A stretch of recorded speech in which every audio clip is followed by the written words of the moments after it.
Demonic forces are at the forefront of many people's fears.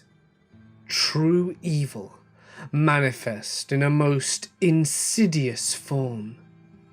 I hope you're ready, as it's time to get comfortable and let the darkness take control.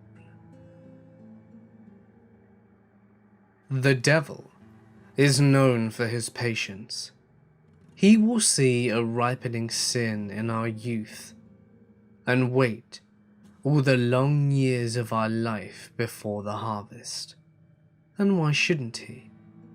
What is one more soul to the untold billions in his dominion? What is one more year in the infinite span of his corrupted reign? Perhaps by waiting, he is even giving us a chance to spend our lives repenting for what we've done. But I wouldn't know. Sins such as mine are so terrible that no absolution is possible. So I suppose there was no reason for him to wait. He came for me in the woods while the mutilated woman I killed was still in my arms, warming my body with her blood. It's strange that I cannot remember why I even killed her, or even who she is, but this feeling of guilt so permeates my being that I would have walked to hell myself if I had known the way. I will not waste effort describing the devil. The impoverished words at my disposal have only been designed for this material world. Even as he stood before me, he was more removed from my understanding than the glorious sun was to a blind worm. It is suffice to say that he could not be perceived with any one of the senses, but the pressure of his presence so commanded my consciousness that I was aware of nothing else. Escape was impossible. Words were meaningless. I let this woman slip from my arms and stood to face him with all the dignity remaining to a man so removed from God. When he turned from me and began to walk through the fading light of this dying world, I kept pace with him and did not turn to either side. Where we walked, I do not know, but it seemed as though he could have relived my entire life in the time it took for him to stop. As long as he was beside me, I could not make sense of what else might be. Even the thoughts in my head and the temperature on my skin were insignificant to his companionship. As terrifying as it was to know my fate, I had found certain tranquility in the mindless journey at his side. Now that I could feel him begin to depart, however, my mind revolted, as though starting from a nightmare.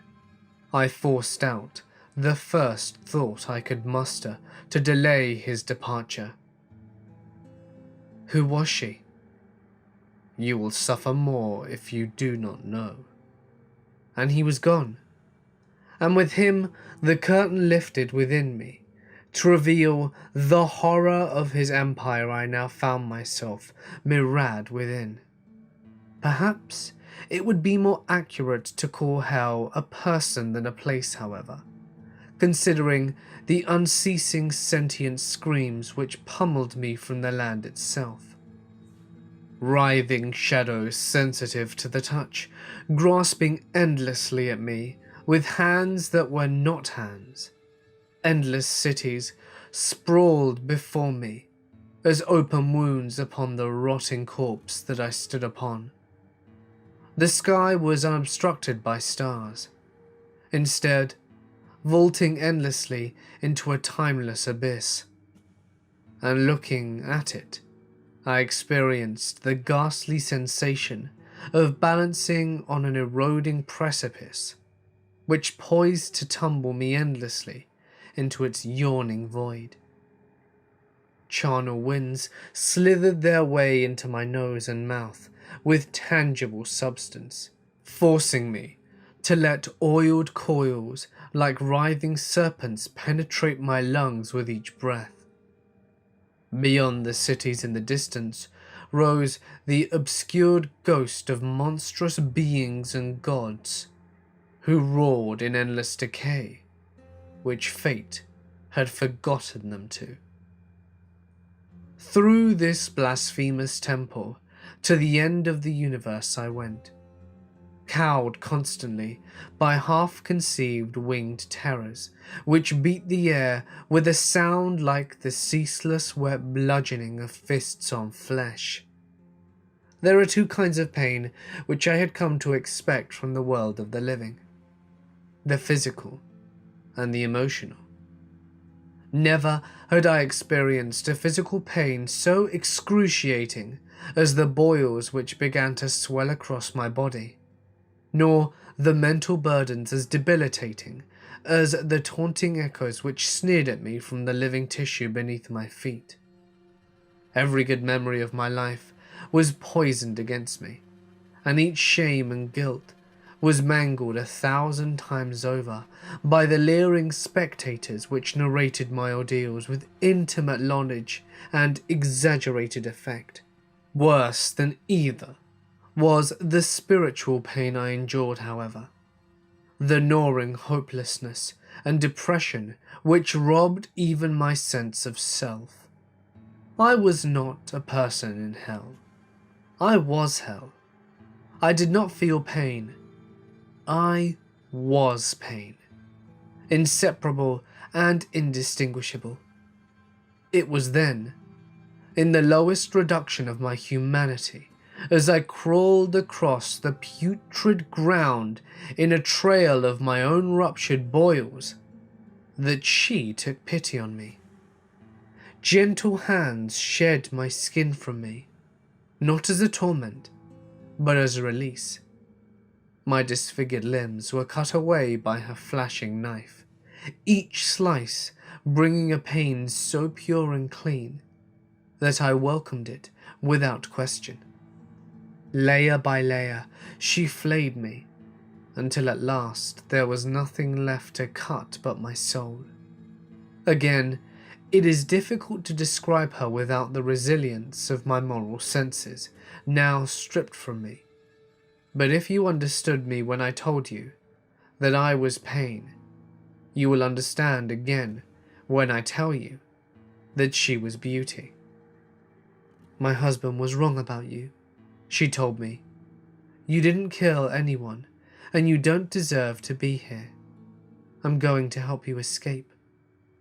I couldn't comprehend how anything could exist outside of this.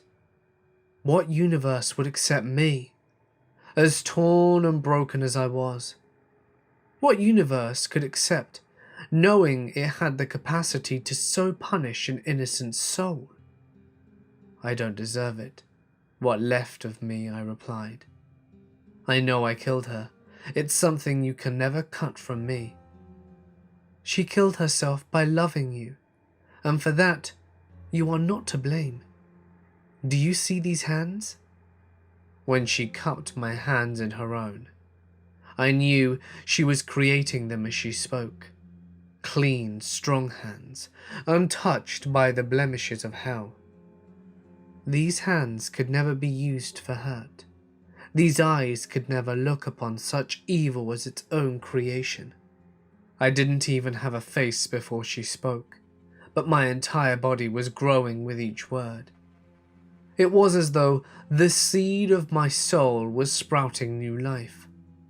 Shards of bone lanced out and flourished with muscles like thickening bark, organs dropped and swelling like ripening fruit, and the network of veins and arteries blossomed towards her as though seeking nourishment from the sun.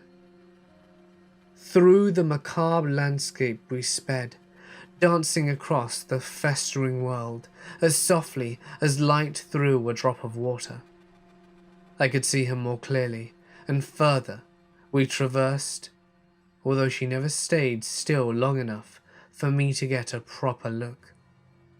Bare feet skipped across the rotter land and twirled her through the looming spectres which besought us on all sides. It is a wonder that the oppression of this unending night had failed to extinguish her spark, uninvigorated by the purity of her wake. I was whole again. You are his wife, then?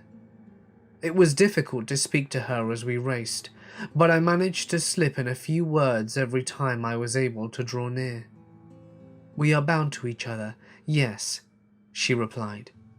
And then she was gone again, leaping fearlessly between fragile grips as she vaulted upwards. I followed her, up the tortuous broken hands the size of hillsides, which stretched vainly from the ground towards the vacuous sky. Of all the madness in this cursed place, that must be king. My husband is not mad, and neither am I for being with him, she replied. She was pulling herself up, through the fingers now, stopping to wait for me atop one of their monstrous joints. And if I were to love you instead, I asked, would that be mad as well? She smiled at me and stretched her slender hand to help me clamber up beside her. We sat together, staring upwards from the bottom of an endless sky, the slightest brush of her leg against my own intoxicating me with rapture. All love is paradoxically mad, she replied. It is an assault on reason, but in doing so it creates its own reason. But it won't do any good, because this is where you have to leave. And will you leave with me? She shook her head. You can't prefer to stay here. She nodded, saying, but you are free now, and that is what matters. All you must do is jump from this point, and with the body I have given you, you will be able to fall all the way back until you've left hell altogether. I've already left hell, I said, since the moment you found me. And if I were to leave you here, then I know wherever I found myself would be hell again without you there. You are being silly, wasting time. If my husband finds you with me, he won't, because you're coming with me. I cut her off, preferring not to dwell on the thought of being found. I can't. I made a promise. Then I can't either, and that's my promise to you. To prove my point, I even slipped down the finger we sat upon and began crawling backwards towards the massive palm. Stop it! If he'll find you, he'll what? I shouted back. What can he possibly do that he hasn't done already? I saw in her something I could not live without, and she must have seen something in me that she could not let die. I hadn't even made it back to the giant palm before her hands clasped me and heaved me back onto the twisted finger. We stood there for a while longer, together, hand in hand, staring up at the terrifying fall. Then the wet bludgeoning drums of the winged creatures began, and I could feel the tension wash through her body. I watched her, although she could not meet my gaze, and just the drumming began to close in around us, I felt her coil to leap. We jumped together, flying and falling simultaneously, in a dizzying tumble. The massive hand snatched at us as we began to depart, but it was too slow to prevent our liberation. The entire world screamed with more agony than could be contained. But though the lands reverberated with its echoes, even this deafening cacophony was quickly falling behind. The gut-clenching freefall distracted my attention, but I never let go of her hand as we whirled through the timeless void. It wasn't until the initial exhilaration began to fade when I could tell that something was wrong. I didn't have to look at her to feel her hand withering in my grasp. Her skin wrinkled and dried as though years of heat began into it. Her skin wrinkled and dried as though years of heat beat into it with every second we passed together. Soon it began to crack and bleed, washing me with her warm blood. While I still felt healthy and strong, I was forced to watch with helpless terror as her body was devastated by the passage through the void. Her smooth hair began to mold and free fall in greasy clumps. Her face was torn, as though blasted by relentless sand, and though her fingers clutched on to me, ever more desperately, I could feel the strength fleeing from them. No torment in hell could match the guilt, knowing she was enduring this for me. As the spinning abyss began to slow, I was able to swim through the air and clutch her onto me, cradling her in my arms as her body continued to deteriorate. Blood was now flowing freely from 1,000 sourceless wounds. When finally the black sky relinquished us back into the woods where I began, I was soaked in her blood and my own freely falling tears. Staring at her mutilated form, she was completely unrecognizable from before. My head was clouded, as though freshly waking up from a dream, and though I tried to hold on to the details, they were stolen from my mind with an inexorable decay. Soon I could not even remember who I was holding, or how she'd gotten there. All I knew is that it was my fault, and the weight of the guilt which her death bade me carry. When the devil came for me again, I knew I would follow him willingly, no matter what horror lay in store for me. I knew I deserved it for what I had done. I just wanted to get home that night. An impromptu board meeting ran late, and I had to stay until almost 9 p.m. just to take notes.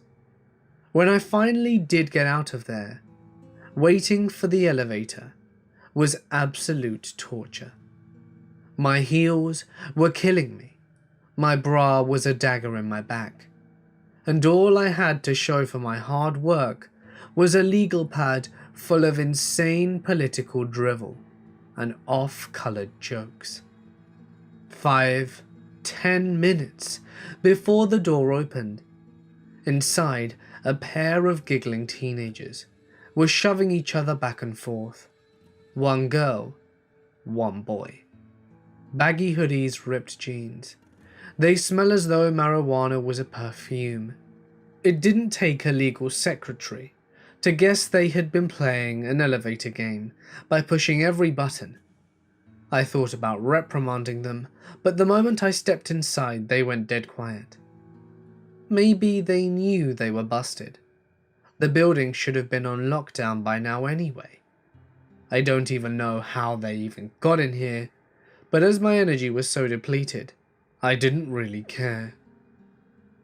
"Where are you going?" I asked, just to be polite.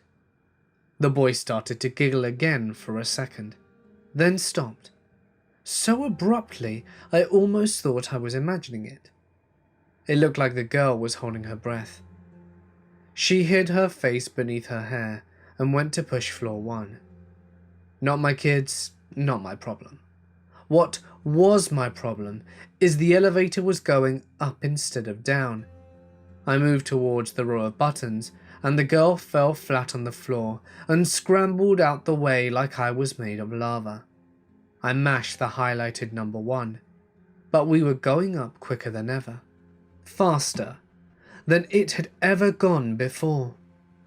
There was nothing to hold on to, but I had to press myself to the back of the wall from falling over. It was shaking now too, buckling back and forth as it screeched up the cable. The lights flickered, and a cold wind started to whistle through the cracks in the doors. It wasn't like a storm or anything though. It was more like all of the heat in the elevator was flooding out into the shaft. Another lurch, the hardest one yet. I fell straight on my ass. The kids playing the elevator game were holding on to each other and managed to remain standing. But even after we'd stopped, they kept clinging on, as though holding on for dear life. The number 1 button went dark, and number 10 turned on. Slowly, ponderously, as though it was struggling against a near insurmountable pressure, the door slid open. I started to stand, then slipped again as one of my heels snapped clean off. I took the other shoe off, so frustrated that I just threw it at the kids. "Now look what you've done, you've broken the bloody elevator." The boy glanced in my direction, but immediately turned away again.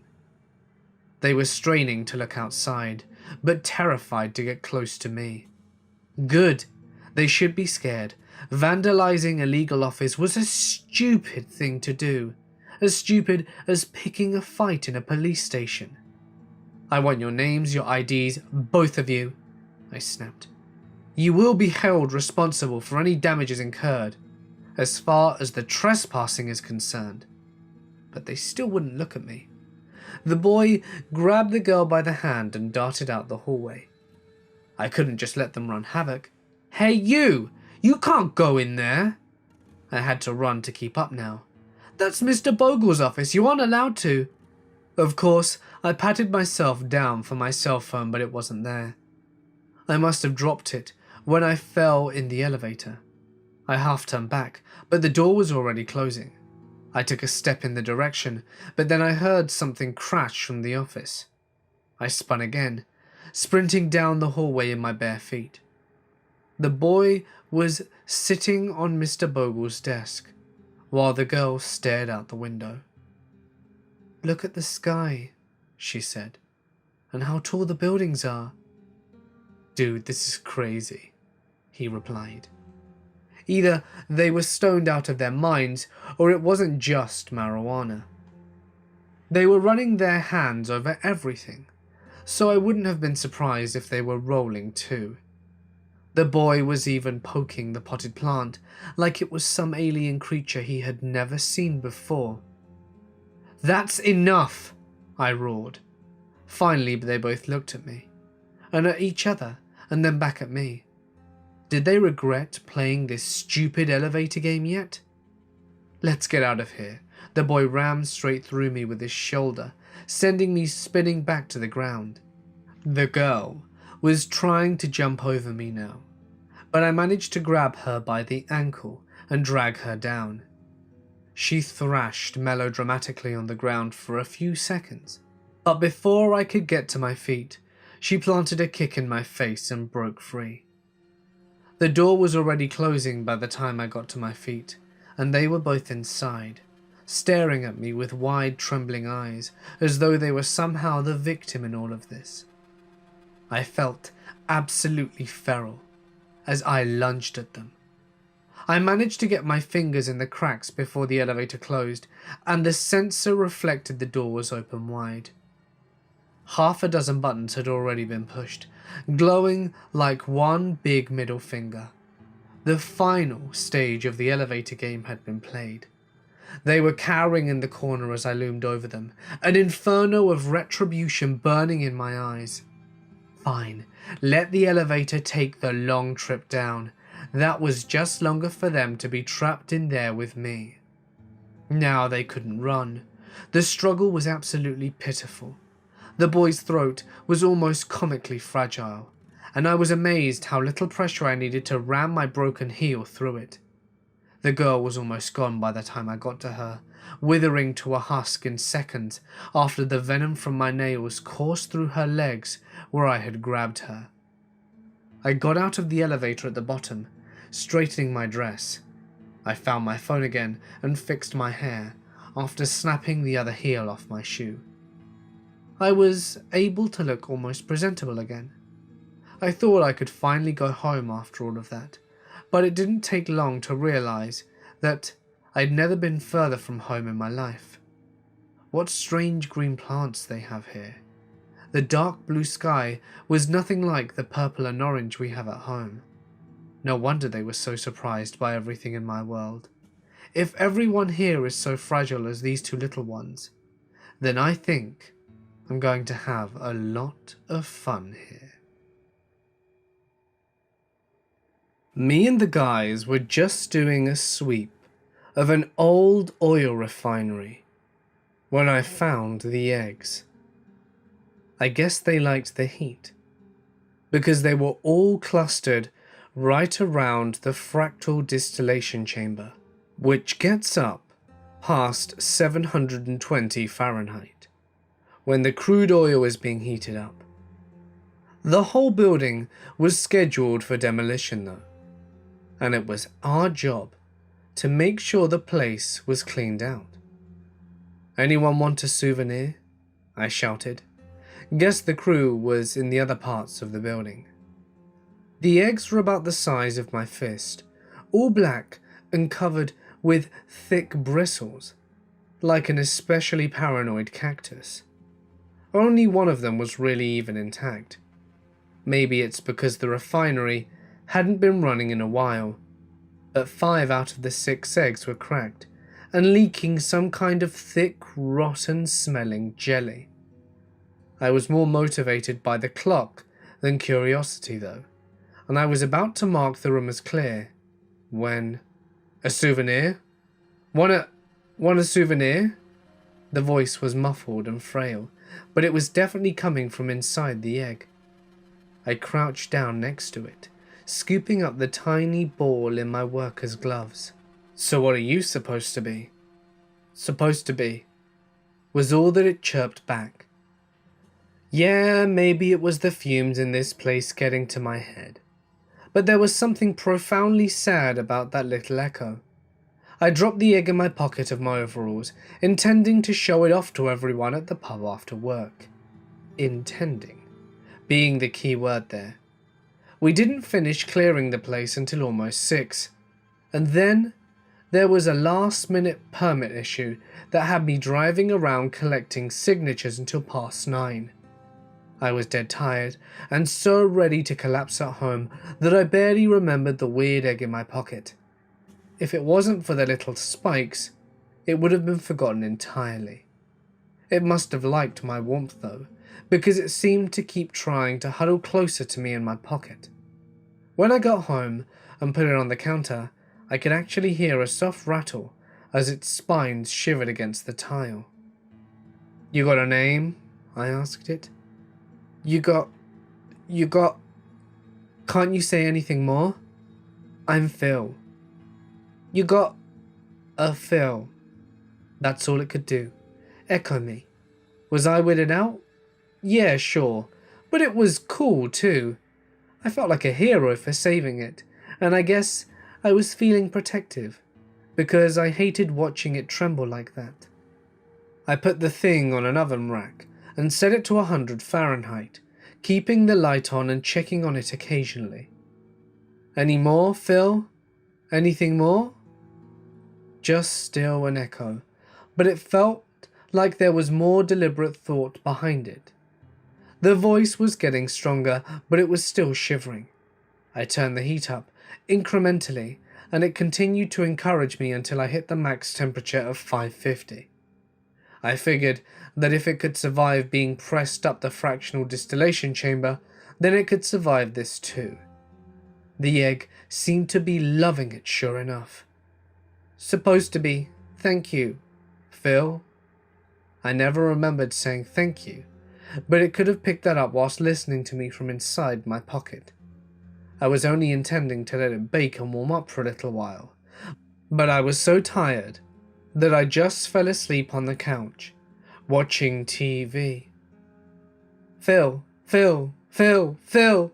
Shrill, insistently urgent. The first sound I heard when I woke up, still half asleep. I raced to the oven and turned on the light. Thick black jelly was dripping through my oven rack. Had I accidentally killed it? I opened the door and a wave of sulfuric air brutally forced itself into my nose and down my throat. I gagged and reeled back, desperately searching for an oven mitt to save the little guy. The shell had been shattered into a dozen pieces, and there was nothing inside but the charcoal goo. "Phil, over here, look what I found!" It wasn't dead, it was hatched. and it was peeking out from my cupboard with a bottle of seasoning in each hand. Wide red eyes without pupil or cornea took up the entirety of its face. Black skin with green fuzzy splotches, like fresh moss. 2 long fingers on each hand, with little mouths on each end of it, which it was speaking from. I wasn't afraid of it or anything, but shit was I surprised. It had already formed a perfect circle of spilled herbs and spices on my counter. There was a wide assortment of opened bottles and jars that would stick its fingers into before deciding whether to spill the contents into the circle or not. "Stop that, you're making a mess. Phil, it's a circle, Phil." It squealed with pride. "What the hell are you?" The hell you," it mimicked in a voice which was obviously a crude impersonation of me. I spent the next 20 minutes chasing it through my apartment, trying to trap or corner it somewhere. Of course, the little bugger thought it was just a game, and squealed and giggled with delight as it evaded my grasp over and over. I briefly considered calling my landlord, but somehow this seemed like something that would end up adding to my next rent payment. I was already late for the demolition though, and I couldn't fool around forever. Eventually, I lured it back into the oven where it seemed almost comfortable and slammed the door tight. I used a bike lock to secure the oven shut and cranked the heat down to 220 and left for work. I was worried about leaving that thing in my apartment all morning, but I managed to sneak off on my lunch break, race home and check on it. Just seeing that my building hadn't burnt down or anything was a bigger relief than I realized. Then there was a palpable tension as I opened my door, half expecting my place to be torn to shreds. Everything was exactly as I'd left it. Even the oven was still closed, although the bike lock was on the ground and it had been turned back up to 550. I took a deep breath and turned on the oven light. Jumping back, I saw the wide red eyes blinking in sluggish contentment on the other side of the glass. No harm done. I fastened the lock back on, this time pushing a heavy recliner to block the door as well. Imagine my surprise when I saw the creature hiding under the chair I was moving, or the bump from inside the cupboards, or the squealing giggles coming from my bedroom. I counted at least 6 of them before my lunch break was over, and the more I searched, the more circles I began to find. On the carpet, in the closet, on top of the TV, little circles of herbs and spices. And when they ran out of those, they improvised with whatever they could get their hands on. Mustard, mayonnaise, crumbled chips. There must have been 100 circles in my place. Meanwhile, my phone was ringing every 5 minutes. The demolition crew yelling at me, wondering where I was. I couldn't leave them in here. God knows what they get up to. I couldn't stay to watch them either though. I just opened a window and did my best to chase as many of them out as I could. They seemed bigger than they were this morning, almost the size of my head now, and their strong fingers had no trouble scaling down the brick building to escape. Anything more, Phil? Perhaps that was the original one, but I couldn't tell for sure. It clung to the outside of my building, hesitating to look back at me. Supposed to be happy here, Phil. Supposed to be home. My phone was ringing again, so goddamn impatient. Answering with one hand, I grabbed a broom in the other to push the creature further away from the window, hoping the rest of them would find their way out when they were ready. I followed the siren call of my cell phone and went back to work. That was the last time I've seen one of them, and I guess I should be thankful for that. But I'm not. I could tell something was seriously wrong when I was still a few blocks away from home. A dozen trash cans were lined up in the center of the road, and I had to get out of my car to move them. All the trash had been removed, and it was spread on either side of the cans in the shape of a long, evenly curving line.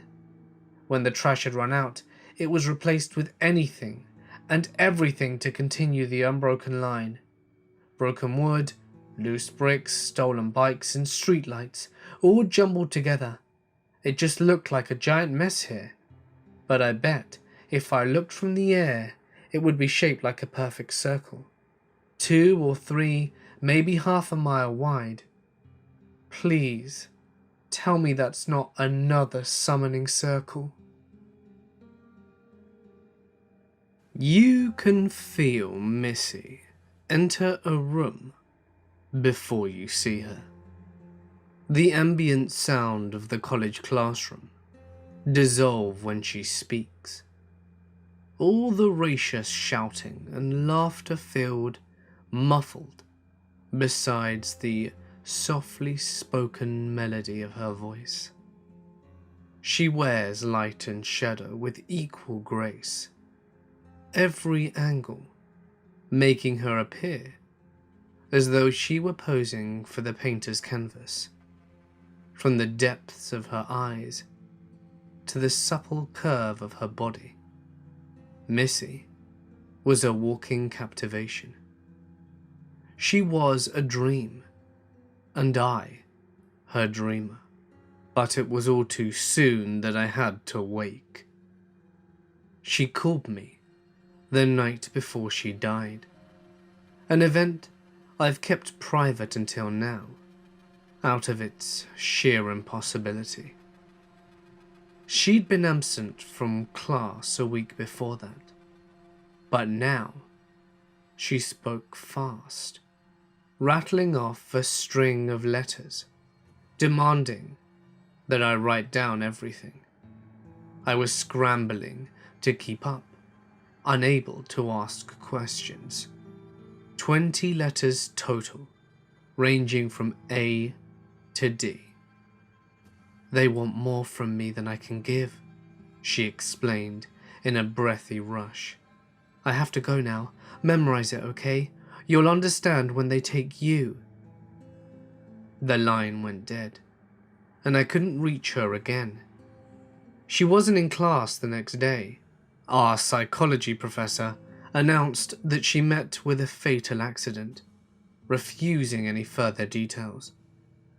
No one else seemed to care, but each passing day, I felt the burning of her empty chair in front of me. All I could do was memorize the list she gave me, and wait, hating myself for not doing more to get to know her while I had the chance. Then came the test. Just think of it as a survey, Professor Russell said, distributing the papers. Do your best and don't worry. It won't affect your grade. It's just a little experiment for the department. The impossible test. Indecipherable characters. Enigmatic equations. Utter nonsense. Students were looking around and starting to laugh. Professor Russell smiled indulgently, just urging us to take our best guess. The only thing that seemed familiar was the Scantron answer key. 20 questions, 20 letters. Coincidence or not, I filled them in from memory. I could feel the professor's eyes lock on me as I wrote with purpose. But I didn't care. I was consumed with the mystery of Missy's disappearance, savouring this last connection before she faded from the world altogether. Tests were collected, but I could tell the only paper the professor was interested in was mine. His keen eyes kept flashing between my test and my face. Then he excused himself to go to the bathroom, fishing out his phone as he left. I took the opportunity to follow. I've got another one from my class. Professor Russell was talking on the phone, his back to me as he walked. Perfect score, just like Missy. I tried to get closer to hear the voice on the other end, but the professor heard me and turned around. Going somewhere? He asked, pressing the phone against his chest. bathroom," I grunted, rushing ahead, feeling his eyes on me all the way down the hall. He was leaning against the wall, arms crossed, patiently waiting for when I got out. "We need to talk, Elijah." His voice was flat and dark. How did Missy die?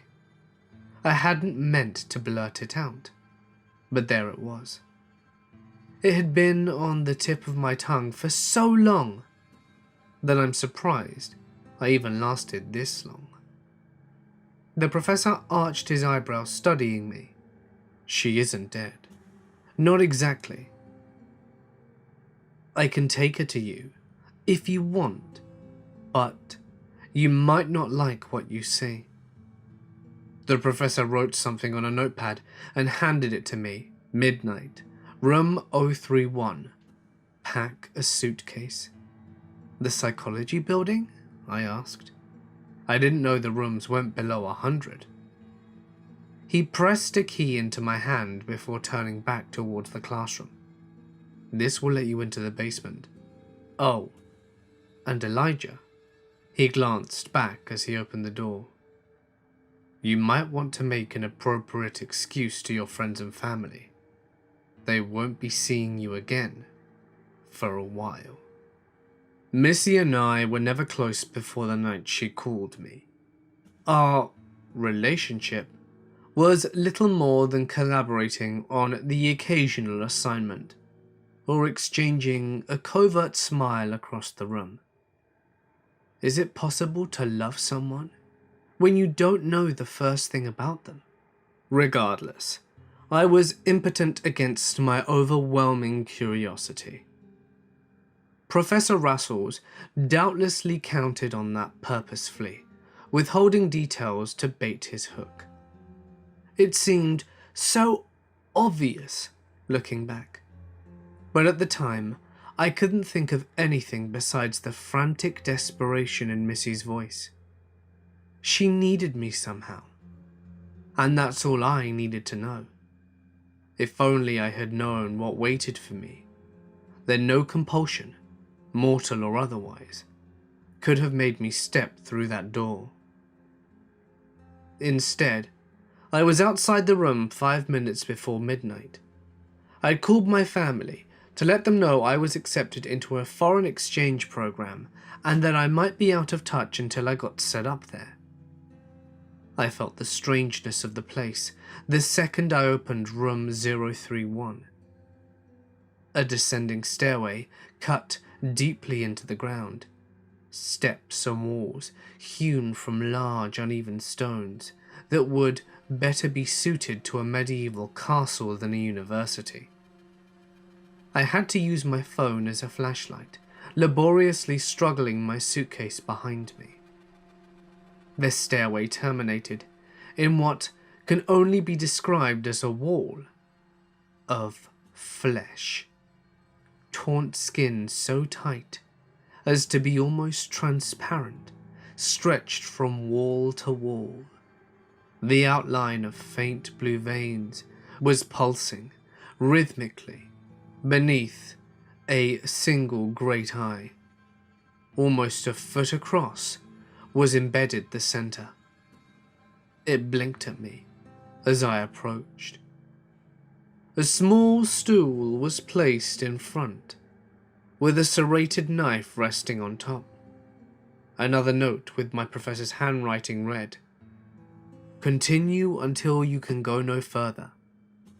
The door I entered at the top of the stairs slammed shut, and I jumped at the sound. I pushed the feeble flashlight of my phone as far up as the stairs as it would go, but it couldn't reach the top. If someone had entered behind me, then I wouldn't know. "Hello?" My voice cracked like it hadn't done since puberty. I picked up the knife and turned back to the wall of skin. The eye strained wider, staring at the blade in my hand. The whole wall began to violently tremble, goosebumps even appearing on the surface. I slowly set the knife back down, watching the wall visibly relax as I did so. Footsteps on the stairs. "Hello?" I tried again, stronger this time. "Quiet," hissed a male voice from the darkness.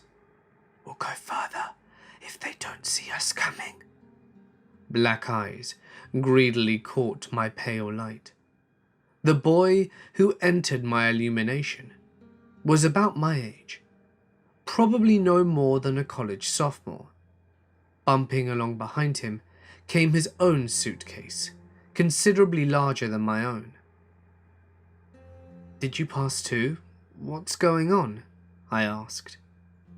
"You should know if you read the test. We've been accepted to the MC Academy." "MC?" I stared in open confusion. "Mortal Coil." A flash of sneer as he pushed past me. He grabbed the knife from the table, and I flinched. "How do you not know this? We're going to demon school." "You mean a school that teaches demons? Or a school that teaches—" "What are you, stupid?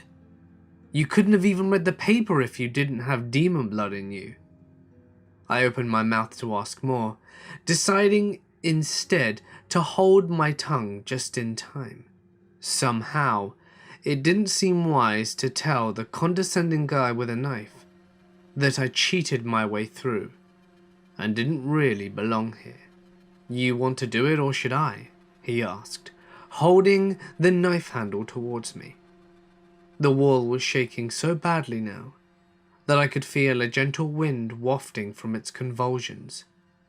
The other student must have noticed that I was frozen with confusion, because he pulled the knife back a moment later.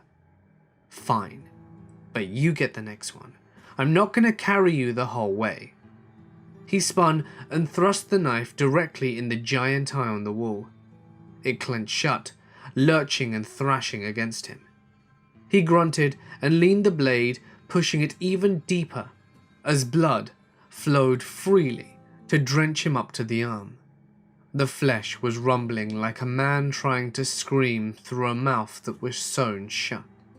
5, maybe 10 seconds before the trembling stopped, the boy withdrew the knife to make a few savage slashes until the flesh relinquished its hold on the walls and fell into a heaping mass on the floor.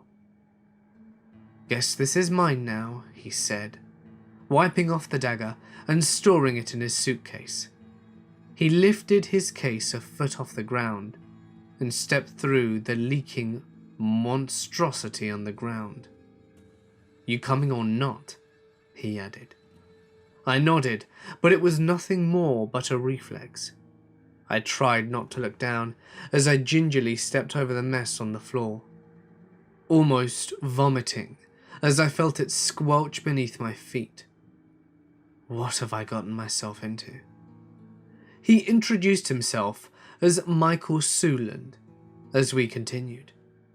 Not the company I would have chosen, but he at least seemed to know what he was doing. I was careful not to ask anything that would betray my ignorance after that, but I was able to pick up a few clues from his idle conversation. Michael didn't know he had demon blood until recently, but he'd suspected there was something different about him since birth. He accidentally watched the original Saw movie when he was 8, and his parents only caught him when they heard how loudly he was laughing. He'd broken his arm skateboarding so badly once that the bone ruptured from his skin, and he spent an hour playing with it before going to the hospital. He even said he felt like he was nocturnal sometimes, describing the night as something which fit him as naturally as second skin. The shrill wailing of an infant broke the conversation. We exchanged glances, his face a mask of greedy excitement, like a child in the candy shop. When we stopped next, there was a closed door blocking the hallway. Wooden this time. At least, although that did nothing to distract from the crying infant placed upon the matching wooden table. He couldn't be more than 2 months old. I picked him up, trying to get him to stop crying. Michael was reading the note. The key is inside. Inside what? I asked. He just smiled. I'm not going to do that. My response was visceral and immediate. This is sick. The first note just said to go as far as we were able. That means we can stop whenever we want. That means it's a test, Michael corrected, stooping to open his case. He glanced at the dark hallway behind me. I could leave. I could close the door and pretend none of this ever happened. I turned back to see Michael producing the serrated knife, still wet with blood. Leaving wouldn't stop these tragedies, though. I would only enable the school to continue training these monsters. Doubtlessly, preparing them for the worst atrocities yet to come. Maybe that's why Missy led me here. Maybe she wanted me to help her put an end to all of this. We're here because this is the only place for people like us. Might as well get used to it. Michael offered me the knife, and I instinctually shielded the child with my arms, backing away from him. Kill it now! His voice was edged with a sudden intensity. Quick! We give up, I shouted to no one in particular. Whoever is watching, we give up. This is as far as we can go. Elijah, you idiot! Give it to me then. No, I won't let you. Michael lunged at us with the knife, but I managed to scramble out of the way. I lost my balance on the uneven stones and fell straight onto my arse though. I covered the child with my body, but had to let go a moment later as a piercing pain like a fistful of needles was gorging into my hand. The infant had latched onto me with unnatural ferocity. It shouldn't have even had teeth yet, but I could clearly see multiple rows of razor edges burrowing into my skin. I screamed and strained to pull it off, but every movement did nothing but give it a fresh angle to burrow further. Bash it against the wall, Michael shouted. I did so, again and again, beating the tiny body into the stone, feeling the fragile bones inside splinter with every iteration. The grip finally began to slacken, until finally I was able to stomp the tiny creature's body and rip my bloody hands free. It almost looked reptilian where it lay on the ground, its yellow eyes boring into me as they closed to slits. Welcome home, master, croaked the dying monstrosity. Ready now? Michael asked, handing me the knife once more. I didn't hesitate this time. I plunged it straight into chest and tore a long hole straight down into its navel. A hot mess of insides oozed out, and I had to actually dig my fingers into it to retrieve the bronze key. It bled profusely from a dozen puncture wounds. I wrapped it as best I could with one of my extra t-shirts, but I can only imagine what ghastly infections might come from those wounds. I don't know whether it was loss of blood or horror of this place, but I felt so lightheaded that I almost toppled the second I stood upright. Come on now, easy there. I was surprised by the gentleness in Michael's tone as he helped me to my feet. We're in this together, so let's do it right. We both want to get to this school, right? I nodded meekly, allowing him to guide me to the door. Then let's not give up before we have to, he said. I, for one, am looking forward to seeing how far this rabbit hole goes. Hey guys, it's Mort here, and thank you so much for listening. If you are left itching for more of that last story, you're not the only one.